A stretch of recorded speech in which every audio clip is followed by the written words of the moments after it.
On May 28th, a space shuttle launched for the International Space Station. That crew of astronauts stayed in space for 6 months. This November, the crew flew back to Earth. University of North Dakota alumni Karen Nyberg was among the astronauts who took part in this voyage. I had the chance to chat with her earlier via satellite. She was at the Johnson Space Center. Well, hello, Karen, and welcome from your alma mater, the University of North Dakota. Hello to everybody at UND. How are you today? I'm doing great. You were in space for 6 months. Tell me, have you gotten your land legs back yet? I'm getting close to getting my land legs back. The first 24 hours were pretty tough, but it's gone pretty quick since then, and other than being a little tired and feeling like I just ran a marathon yesterday, it's going well. Well, you launched May 28th. Tell me, what was the experience of takeoff? It's incredible, and you know, I had launched on the space shuttle before, so I've got to experience 2 different vehicles, and the Soyuz is a lot smaller, and to me I felt it a lot more, but both are fantastic rides. Well, I can only imagine the adrenaline and the excitement as you were almost aboard the space station, but tell me, what were you experiencing? I was excited to go back. I had been to the space station for a short mission a few years ago, and this time I was going to be living there, and so it was going to my home. I was excited to get there, excited to settle in, and excited to look out the window again. You were aboard the International Space Station for 166 days. Tell me, what was the average day in space like?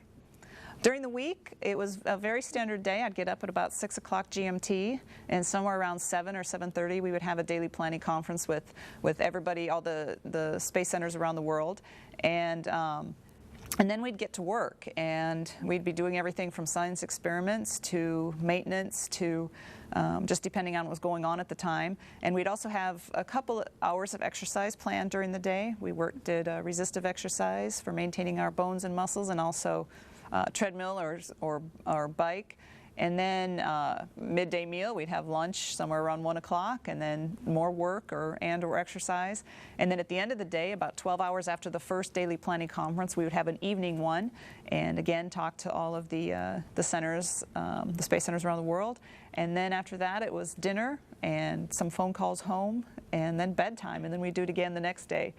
Weekends were a little more relaxed. Saturday we did some housekeeping tasks, and again exercise, and Sundays were mostly off. Sundays is usually when we had our private family conferences or video conferences with our family at home. Well, it's almost like an average day at home then, except in outer space. What I think is really interesting, you took to tweeting during your time in space. Tell me, why did you want to document via social media? Well, it was, you know, I was kind of talked into doing it. At first I was a little hesitant with getting on Twitter, but I'm glad I did, because I was able to share. I was really enjoying taking pictures, and part of that is sharing it with others, and so I was really, that's a great avenue for sharing things very quickly to many people, and you know, and hopefully draw some people in who hadn't thought about traveling into space and who hadn't thought about what we're doing on the space station. And so, you know, if I could bring in some new interest into the space program, which I love so much, that's a good day. Well, you really showed us some of the basics that we don't really think about for an astronaut that's in space. One of those examples is washing your hair. Tell me, why did you want to do that? I had a lot of people, an amazing number of people, ask me how I wash my hair, and frankly I wanted to show people how easy it was. It's really not a big deal at all, and I think some people took it as, look how hard it is to wash your hair in space, but to me I thought it was rather easy. But since so many people had asked, I thought I would show them.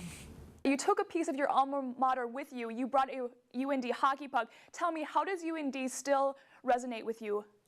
Well, that is, you know, having gone to undergraduate school at UND, it's always going to be a very important place to me.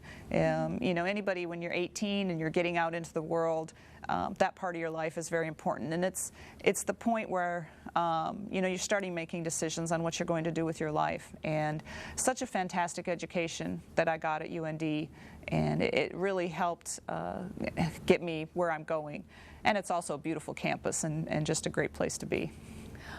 Well, we're very proud of you here at your alma mater, and we wish you the best of luck, and also welcome home. Thank you so much.